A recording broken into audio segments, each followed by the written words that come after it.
Top of the morning to y'all. Welcome to the Royals Rundown podcast with myself, Jake Milham, and Jeremy Greco is joining me on this brisk Sunday morning. Jeremy, how are we feeling today, man? You know, I am a year older as we're recording this today, so I'm trying to decide if I'm excited about still being alive or grumpy about it. So I'll get back to you. How's that? You know what? That sounds like a great plan to me. You're a spry old 29 years old today, so that's where you're at. Yeah, no. I can't even say it. The word will not come out of my mouth. Well, hey, if you want to wish Jeremy a happy birthday, please go do so on his socials at Hakayas, or you could do it on the Royals Rundown podcast socials on Twitter and on TikTok. Would love to have some good birthday wishes alongside the holiday wishes. Jeremy, did you how's your Thanksgiving down south? It was good. My mom always cooks up a nice Thanksgiving dinner, and I know this is probably sacrilegious. I know there was a whole big thing on Only Weird Games where they got into like stuffing isn't as good on the second day or something, and I'm just like, I don't like any of the leftovers necessarily, except for the turkey. I'm like, all right, let's make some turkey sandwiches. Let's go. Yeah. But I love, mashed potatoes, sweet potato casserole, green beans, all this stuff. But on the second day, it's like, is it still as good? And I'm not there anymore, so I don't have any of the leftovers. I tried to sneak out with some turkey. I didn't quite make it. How was your Thanksgiving? It was good. It was nice. You got a whole like wife of your own and all of your children, they're furry children, right? But Oh, we don't celebrate the traditional Thanksgiving stuff, so we kept it nice and low key. We had a nice little meal, just myself and Honey and the dogs, and it was good. We still have plenty of leftovers. My lovely wife learned from her mother the inability to cook for just two people. She has to cook for 4 or 5 at least. So we have plenty of leftovers, and I'm gonna go work on those for the remainder of the week and see what I can whip up. Yeah, I think a lot of my problem is that my mom was, when I was growing up, she was cooking Thanksgiving for 10, 15, 20 people. Now when they moved, none of us really made a lot of friends. And as we've gotten older, family has moved on, or, they're not as close, whatever. So it's just the 6 of us now. And she's still cooking for so many people. I have so many leftovers. It's just like, oh my goodness. And so like one day, 2 days of leftovers, I think I would enjoy. But when it gets to like the 4th or 5th day, and I'm just like, or the 6th or 7th day, and you're into December now, and you're just like, come on, I would like to eat something else now, please. Yeah, I can just get a little overbearing sometimes. I agree with you there. All right, well, hey, to you and yours, I hope everyone out there listening had a great Thanksgiving holiday, however you celebrate. And hey, you can't deny it now. The Christmas season is upon us. So put up the tree, put up the lights, however you want to do it. It is A-okay in my book. I already started hearing Mariah Carey weeks ago, so it's Christmas is here, man. Holidays are here. It's just doesn't feel like it because even here in Virginia, it's cold, it's rainy. It's not as tepid of a winter as it is. Jeremy, I mean, you're down south. It's probably still like the 50s and 60s there, right? I'm up in the mountains of the South. I'm up here in Appalachia. I can't pronounce it Appalachia, or I will be murdered by my mother. And so it's actually quite cold up here. I actually turned on my heat for the first time since I moved here last night. Today the high is 53 and the low is 32. Dang. 35 degrees outside right now as we're recording this, so yep, sounds like the winter. I like it cold. Yeah, I do as well usually. Well, hey, alongside winter temperatures come the cooling of the hot stove for MLB. We had a really crazy week. with all the deadlines and things like that, holidays happen, even MLB front offices and free agents have to celebrate the holiday, so not a lot of moves happen over the holiday. Nothing on the Royals front, but we do want to sit down and talk some Royals baseball with all you listeners. So first things first, let's go ahead and look at last episode's Q&A responses. We got 3 of them. The question was, do you think Salvador Perez rebounds next season, or are we seeing the beginning of the end for him? We were all kind of in the same boat that this is the beginning of the end. How quickly that end is coming, that's probably where we disagree a little bit. But unfortunately, our listeners all kind of had the same feeling. So Royal Rupert said Salvi will have a monster year for the Marlins next year. I like it, Rupert. I like it. Aaron Bailey said, hate to say it, but he's hitting his DH days. It would be great to see him play for a contender in the next couple years and come back to retire his number when we're contending. I think I don't know, I think that would be something that satisfies all parties, kind of. And then Luke57 says, I'm afraid this is the beginning of the end for him. He's fairly old and has a lot of innings on those knees. I hope he can rebound and continue to perform, but ... And that is where it ended. So I don't think any of us want Salvi's career to end. We're not wishing for that, but it's just a fact of following a player's career on a team, right, Jeremy? Yeah, as they say, time is undefeated.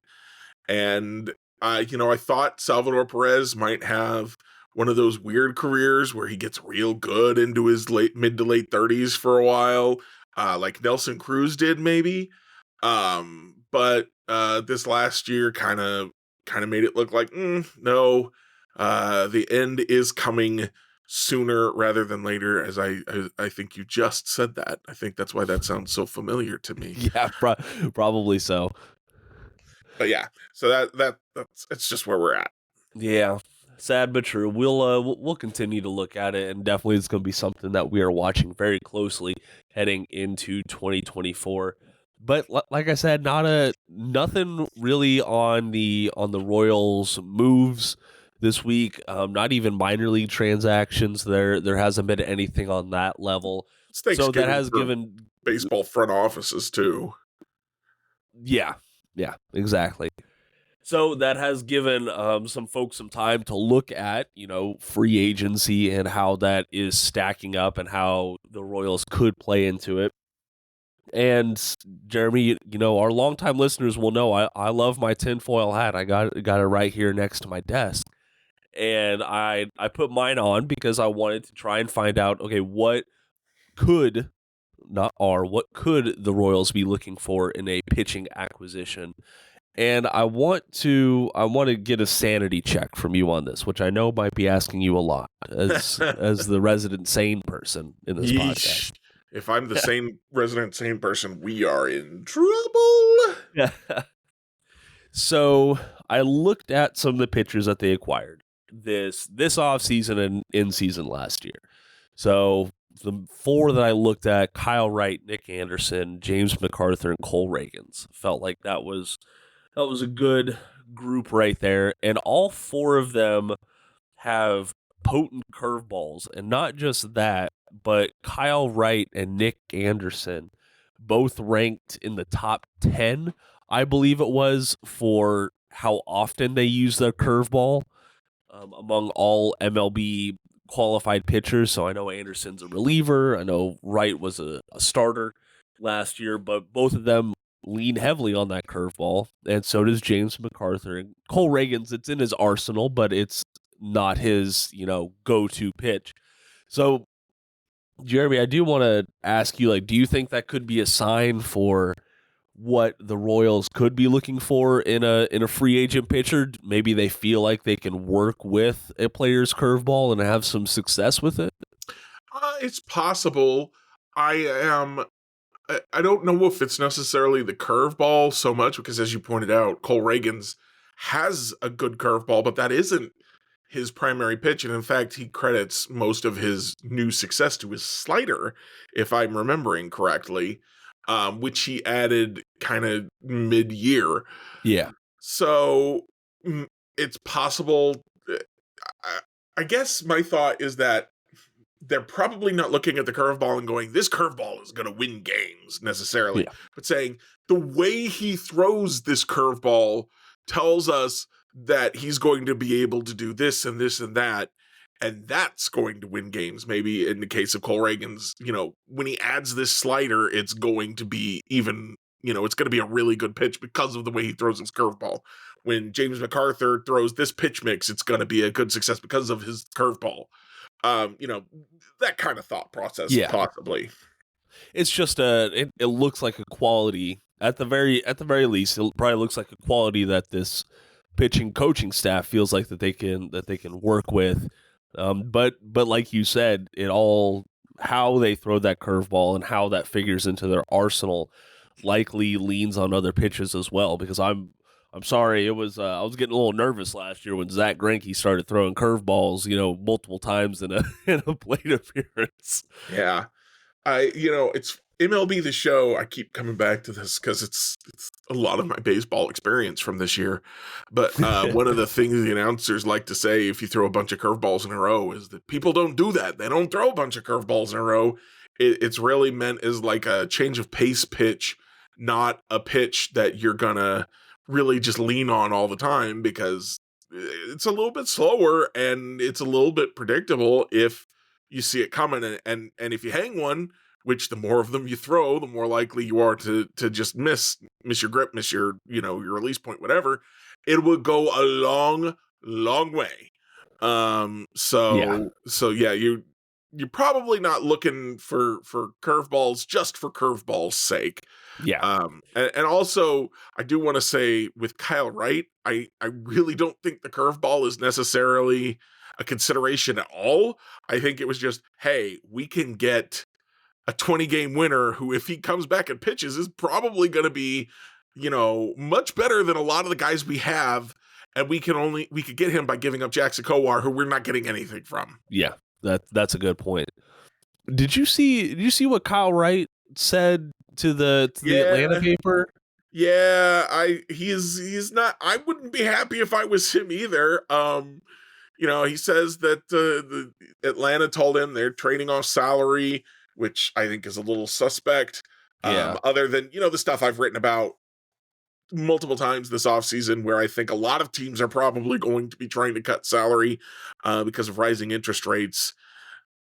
And so, like, the opportunity to make more money is in leaving the money in the bank rather than in, getting more better players on your roster and going for a playoff run. But I I think I think I would be upset if I was Kyle Wright too. Just, going from one of the best teams in the league to one of the worst teams, Yeah. and hopefully he'll get healthy. He'll have some success. They'll sign some other players who are good around him, and the Royals will get to the postseason with him, and he'll feel a little bit differently. Yeah, hopefully so. So for those who aren't aware, last week Kyle Wright was speaking with a reporter from the Atlanta Journal-Constitution, which is the big paper in that area, and he was warning Braves fans about some looming payroll issues and saying, quote, saying, I can never get his name right, to be truth be told. All the Braves fans call him AA, Alex Anthopoulos. Anthopoulos. Yep.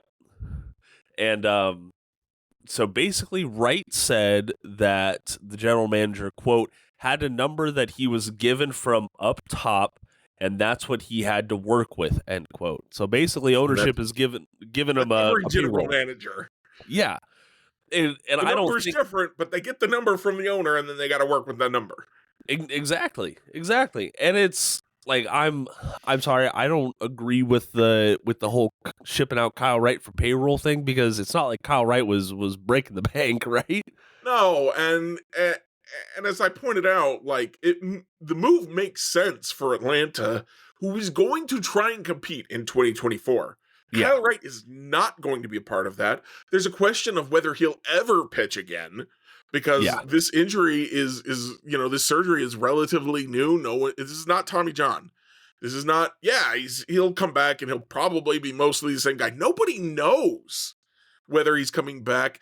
There's some people who are theorizing he won't even necessarily be ready at the beginning of 2025, whereas they Yeah. get Jackson Kowar, who was a highly regarded prospect for legitimate reasons. He's got a really nice fastball, throws it hard. He's got a great changeup. He's got attributes you can work with. Yep. And he is still on his rookie deal pre-arb, Yep. and the Atlanta probably is looking at him going, okay, I think we can get something out of this, that Kansas City is not. Whereas we don't know if Kyle Wright's ever going to pitch again. He's definitely not helping us in 2024. Yeah, that's a great point, Jeremy. I do want to ask you or get your opinion on this. Excuse me. So we all know the trope about relievers that move on from Kansas City. It was a prevalent thing in 2023. I will say that it wasn't just onesie twosie. It was probably about 5 or 6 relievers around the league that the Royals had moved on from who were above average, if not elite. Well, at least seemed above average at points. Yes, some of those guys, like Albert Abreu was one of the guys who kept coming up. He just got DFA'd because he actually wasn't that good in the end. So, you got to take it with a grain of salt. You got to look at the whole sample size. Small sample sizes tell weird stories sometimes. Oh, yeah. But I am curious. Do you think that Jackson Kowar in Atlanta is going to continue that idea, that trope that relievers succeed outside of Kansas City? I hope so. Like I said, he's got really good stuff. I always want to root for people to have success. When Jacob Junis went to San Francisco, I was very excited for him to kind of bounce back and become, he didn't become, an ace. He's not Garrett Cole over there, but he found some success, and I'm happy for him. So I hope that Jackson Kowar finds some success as well. Just, not against the Royals whenever he plays them. Yeah. Hey, I did see something on Kings of Kaufman talking about, Jacob Junis, and should the Royals go out and get him. Do you would you agree with that? Maybe a low money deal? I wouldn't probably not go after Jacob Junis. I think that the relationship there was kind of burned. Ooh, true. He was really unhappy when Kansas City let him go, and I kind of, reading between the lines, got the impression that there were a lot of disagreements between him and the team about how to go about helping him improve as a pitcher. I know that I think it was his brother he learned a cutter from. I think so. And the Royals didn't seem to be very happy about that, which is one of the reasons I spent so much time last year talking about how it looked like, they were letting guys go to Driveline, but to Tread Athletics, just anywhere outside the organization, anywhere they can to get help. And they seem to be more okay with it than they had been in the past. Yeah. That's a good point I didn't think about, possibly. And you know what? If you want to, you could probably spin it and say, oh, well, this is a new front office. This is a new pitching coaching staff. Not maybe that new. Yeah, it's not that different than what Junis was forcibly removed from not too long ago. So yeah, that's a good point. Couple other players I want to get your opinion on. So I wrote up a piece grading Maikel Garcia's 2023 season. Mm-hmm. Wrote that up on Kings of Kaufman. You can go check that out. So I'm open that I've been pretty bearish on Maikel Garcia's MLB ceiling. I always which one is which? Bullish and bearish. I never remember which one means you're good or you're high. So bullish is aggressive and high, and bearish is more. Okay, so you're worried that he's not going to take that next step. Yeah, I definitely am. And you know what? It's usually you can go find any stat out there in baseball that fits your narrative. And I'm open about that. But I looked at so many stats of Maikel Garcia that lined up closely with 2021 Nicky Lopez, I was Yeah. just is I'm worried. We've seen it before recently, so I'm worried. Okay, well, it's going to happen again. But looking at the final numbers from his 2023 season, I'm like, okay, this is why this was low. So one thing that a lot of people pointed to was his isolated power. His ISO was extremely low. But Yeah. you look at his baseball savant page, and let's see here. He ranks in the 94th percentile in hard hit rate, Hmm. 87th percentile for average exit velocity, and 76th percentile for sweet spot rate. Excuse me. Hmm. Those are all great numbers, and I took those numbers and I looked back at 2021 Nicky Lopez, and Lopez was not high in any of those areas. So I think Garcia left a whole bunch of production on the plate looking at, his ground ball rate and his fly ball rate and the difference between the two. So I think that there is something to tap in there, and, a off season in the weight room and working with more coaches and trying to see, okay, this is what you did well, but this is how we can get that launch angle better. This is how we can get some of that And bat speed up. that launch angle's the thing, right? Because you just Yeah, cited all those stats, but then you look at his barrel percentage, and he's in the 10th percentile. right. Um, and that's not ideal. So what that tells you is that he's hitting the ball hard, but he's not hitting it hard in places where hitting it hard helps. He's Yes. hitting it where hitting it hard doesn't do you any good. Straight up into the ground, etc.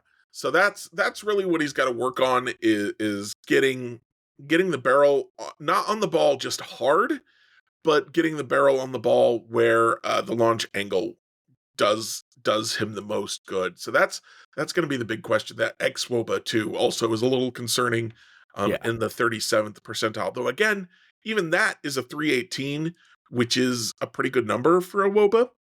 And it's much higher, I believe, than his real wOBA. I Well, think not so. much higher. 299 was his real wOBA, so he was right there at about league average because that's set to 300 is the league average. Right. I believe. If it's not set that way, that's how it usually ends up, is right around 300. So my big problem with Maikel Garcia is I think that who he is right now as a hitter is very playable as an excellent defensive shortstop. As an excellent defensive third baseman, he's got to hit better than he Okay. did. That's the thing, and so that's why I've been kind of on the trade Maikel Garcia train, is not because I think he's bad, but because I think he's a bad fit for Kansas City. They Okay. already have Bobby Witt Jr. at shortstop, so Maikel Garcia can't play there. You need to upgrade your bat at third base, though. Now that's one of your positions where you have the least room to upgrade for Yeah. Kansas City, like tons of room to upgrade, at catcher, in the outfield, um, at second base if Michael Massey isn't going to get things figured out. But he's also a player that is like, okay, he's actually pretty good. He's probably got some real trade value, and he doesn't fit. And you've got to if you're going to improve your outfield, you're either going to have to pay free agent dollars, which it doesn't seem like the Royals are willing to do, or you're going to have to trade some real talent. Yeah. And Maikel Garcia seems like a place where they could trade some real talent, and not suffer as much as if they traded, say, a Bobby Witt Jr. Of course, then I definitely agree. you're still left trying to find a third baseman. But maybe you think, oh, it's easier for us to find a free agent third baseman who fits what we're trying to do, who fits our payroll, than it is an outfielder. So you kind of got to balance it a little bit that way. It's like, well, actually, it's easier to find an outfielder than it is to find a third baseman. Then you go get your outfielder, you keep your Maikel Garcia, you work on him on, which pitches he's trying to hit and where he's trying to hit them, and then you go from there. Yeah. I think I think the Royals could benefit from either approach. I don't think that there is a wrong or a right answer, because Maikel Garcia's hitting issues are very fixable. I think Yeah. is the right word. It's not a physical ceiling. Like he hasn't hit his ceiling yet, but until he fixes these issues, then he is going to be limited at the MLB level. I think it's easy to forget. Go ahead. Hey, he's also, I mean, he's going to be 24 at the start of this next season. Yeah, still very young. And so he's still very young, and he had a 84 WRC plus. He's projected for a 94 by FGDC and Steamer. Obviously want to see the Zips projections, but it's not like if they don't trade him or if he doesn't get significantly better that he's valueless. He's a guy that, they can stick over there and he's not killing them. Exactly. And a couple other points that I feel like I have to point out. So the Royals entered 2023 with the amalgamation of Hunter Dozier, Matt Duffy, and Nicky Lopez being their solution at third base. Solution, yes. Yeah. That was inarguably the weakest spot on the infield for the opening day roster. And Maikel Garcia came in, absolutely exceeded expectations at a position he'd only played 10 times in his minor league career and did great. He was elite defensively. He had great moments at the plate. He just kind of petered off as the season went along, unfortunately. That's kind of the big concern I had is if you look at his splits in the first half, he had a WRC plus of 99. And then in the second half, it was 72. Yeah.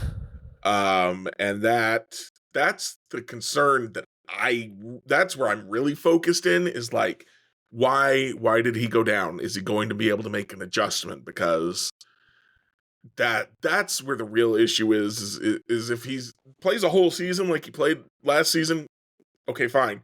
But if he's actually getting worse from now on, like the league figured out something about him and he can't adjust, that's where the issues come in. Yeah, and I definitely think that it is a long winter until the Royals get some new blood in free agency or start making some news. We are going to be focusing on who is actually going to be on this roster in 2024, and I definitely think that we all should be taking a closer look at Maikel Garcia and making our determinations on him. If you want to hear some great insight into the Royals roster, you got to go check out RoyalsReview.com. You can also find Royals Review on X and on Facebook under Royals Review, or you can just keep listening to us. I think we do a pretty decent job, right, Jeremy? Yeah, I think we have some information that we like to share with people that's useful and meaningful. And maybe we're a little entertaining sometimes. I mean, yeah, sometimes. I think we're so entertaining that I don't know if you listened to Friday's version of Only Weird Sports, but they stole our bit. They were talking about speed and buses and just all kinds of insanity and running people over with buses. And I'm just like, that's our bit. You're stealing our bit. Nicolas Cage is a terrible bus driver, Jeremy. I will always share that feeling. Oh my goodness. Well, hey, we're already talking about movies and entertainment and stuff. Jeremy, why don't we go ahead and get on out of here with the Royals review? How's that sound? Yeah, let's keep it short. These people need to go spend some time with their families rather than listen to our voices. I definitely agree with that. Do you mind kicking us off? I do not. I'm excited to kick us off. I'm going to give you this game that I've been playing that I'm going to finish as soon as we get off of this podcast. I'm in like the final section. I put my PlayStation in sleep mode. I'm going to go boot it up. I'm going to go knock it out. So I have been playing Like a Dragon Gaiden, The Man Who Erased His Name. So for those of you who are unaware, the Like a Dragon series, formerly known as the Yakuza series here in the West, is just a boatload of fun, starring the one exception to my straightness, Kazuma Kiryu. He is above gender. He is beyond everything. He is the epitome of humankind. Okay. And it's so in Yakuza 6 looked like it was going to be his last game. He showed up, he did some stuff, he faked his death and walked away. and you knew he was still alive at the end. Spoilers for people who haven't played Yakuza 6. But you knew he was alive, but you also knew that he was done. He was going away. And then you get to Yakuza 7, Like a Dragon, when they started making that shift over, because in Japan it's always been known as Ryuga Gotoku, which means like a dragon. And they just called it Yakuza here in the West because we don't know what that means. Mm-hmm. Anyway, so they introduced a new protagonist, Ichiban Kasuga, and I actually wrote about like how he was a protagonist. I'm getting way into the weeds here. Moving on. So they introduced a new protagonist. It's like, okay, well, now we're moving on. And then Kiryu shows up at like towards the end of the game, and he's like, yo, I'm alive and I'm gonna actually do stuff again. And you're like, okay. And then the Ryuga Gotoku Studio, which is they named their studio after the game, or the game after the studio, I'm not sure. They have a summit every few months that they started doing last year, and they announced 3 new games last year. There was a remake of a popular spin-off games that was a kind of a historical fiction that came out earlier this year, Ishin. It was great. And then they said, we're going to do Like a Dragon 8, Infinite Wealth, and that's going to be a lot of fun, but it's going to co-star Kasuga and Kiryu. And we were like, all right, cool, both of our protagonists. And they said, by the way, you're going to want to know what Kiryu's been up to, so we're going to do a spin-off game. That's what Gaiden means, side story. And it's going to be Kiryu's. And then they put that out. That came out a few weeks ago now. And they were like, okay, it's going to be a little bit shorter game because it was kind of based off a DLC that we were planning for Infinite Wealth. So we're only going to charge $40 for it. I've put 70 hours into it. All the same, it's still got tons of the mini quests and the side quests and the mini games and all that good stuff that they always put in the games. The story is a lot of fun. They introduced a new combat technique. There's different in the brawler games, because they have brawler games and turn-based games. In the brawler games, there's always a variety of combat modes you can switch between, and they introduced the agent mode, which has like a little electric whip he can sling out and grab people and do things to them. Kind of like Spider-Man Spider-Webs. In fact, I call it a spider. It's so much fun, and I'm just having an absolute blast. This is the most fun I've had in the Yakuza series, and I always have so much fun in the Yakuza series, the Like a Dragon series. So there's some people saying this is a good place to enter the series. It's not. You're going to be so lost if you try and enter the series here. But go play the other games, and then play this game. You'll have a good time. I love it. Yeah, you've always spoken highly of that series, so you've definitely made an intrigued game player out of me. I will say that. I got a 2-for-1 real quick. You were talking about something in some entertainment coming out of Japan, and that got me for some reason thinking of Battle Royale. Do you remember that movie from like 2000? I didn't watch it, but I've heard about it. Yeah, okay. I know that the Jennifer Lawrence movies were based on that. Yeah, so it is. So little synopsis. Hunger Basically, Games. what this is it's a dystopian thing. In the future, the Japanese government captures a class of 9th grade students and forces them to kill one another under the Revolutionary Battle Royale Act. It is all in Japanese. It is all Japanese actors and actresses, things like that. Very, very. I think the word is disturbing. It's very gory for what it is. It's technically not rated, so that's always a good gauge on where it is. I definitely think it's one that will get you thinking, though. It's got some good subplots and things like that, and I found it it's always weird to say that it's entertaining when it's such a disturbing thing, but I found it intriguing at least. At least that genre and that situation is always very interesting to see how people respond to different situations. Absolutely.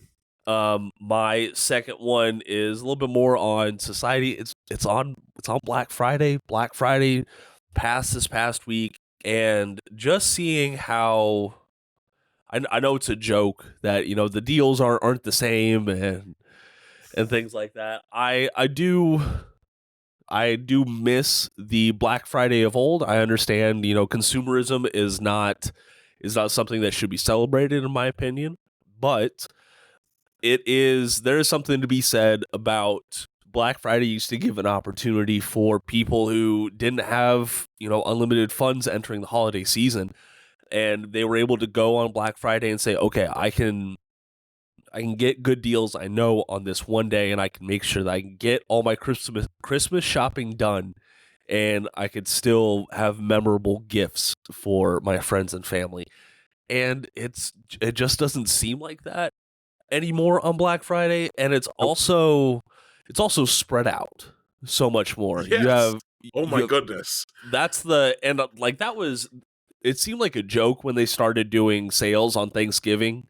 I was like, oh my gosh, how are they going to go from here? Well, now they just kind of bridged this gap from the Tuesday before Thanksgiving It's a whole month of November now. fair. And that's the thing. Since it's a whole month, you don't get great deals anymore. Nope. It's just all watered down, and it's not as productive, I guess. I'm sure that the sales are still there, or sorry, excuse me. I'm sure that businesses are still seeing good sales numbers. Oh, absolutely. But for a consumer standpoint, you don't see it as great.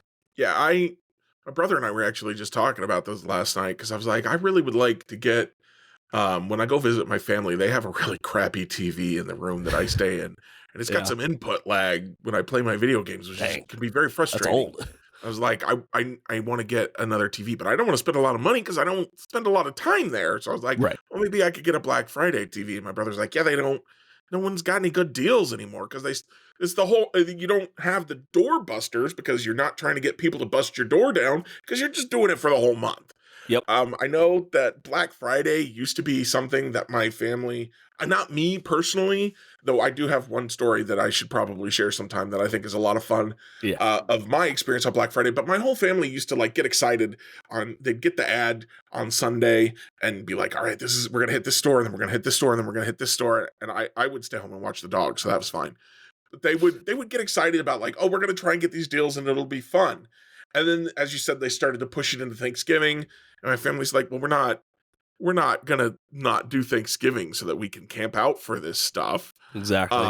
And it's become kind of a downer where instead of being excited about making a good deal and really still spending time with your family just at like 3 a.m. on Black Friday looking for camping out in front of the Best Buy or whatever. Now it's just like, well, I'll just order stuff online, and because it's online, they can't limit the quantities in the same way that they did the stores. They don't do the doorbusters, and it's just it's just really a watered down experience. It is, and I do want to clarify something that I don't miss from the Black Friday of old is the violence that came with it. And the violence, I gotta tell you, was overblown. There was not as much violence sensationalized as people say there was. Yeah. There was, it's what kind of news does is it looks for the sensational. It always has, but it got especially bad in the internet era where you're hunting for clicks. And so like there would be, isolated instances of people getting in fights or breaking doors down. It happened occasionally, but it was by no means the norm at any point. Correct. Yeah. All right, listen, those are we went for a while on our reviews there, Jeremy. That is A-okay with me, We're excited to talk about things. That's why we have this. It's good to share with people. I hope people enjoy these. If you ever try out any of the stuff that we've recommended, I would love to hear back from you. Like, hey, I checked this out. I know one of my Twitter followers, I cannot remember his name. I recommended him the Ryuga Gotoku series outside of this, and he told me he's going to play it. He's going to buy it at the beginning of December, and he put a note on his calendar to hit me back up in the middle of December and tell me what he thinks. And I'm so excited to hear from him. I think his name is Cody. So I can't wait for that. So if you've tried out any of our recommendations, please come back and let us know. I'd love to talk about this stuff. You wanna tell me like what you liked, what you didn't like? Love to hear from you. Yeah, absolutely. And you could do that via our social medias. They are linked down in the podcast description below. So please go check them out. You can engage with us on there, but you can always listen to us on Spotify and engage in our Q&As over there. That's a good way to talk with us. Well, Jeremy, let's go ahead and get on out of here. I don't want to keep you from that game much longer. Thank you so much for your support, and until next time, go Royals!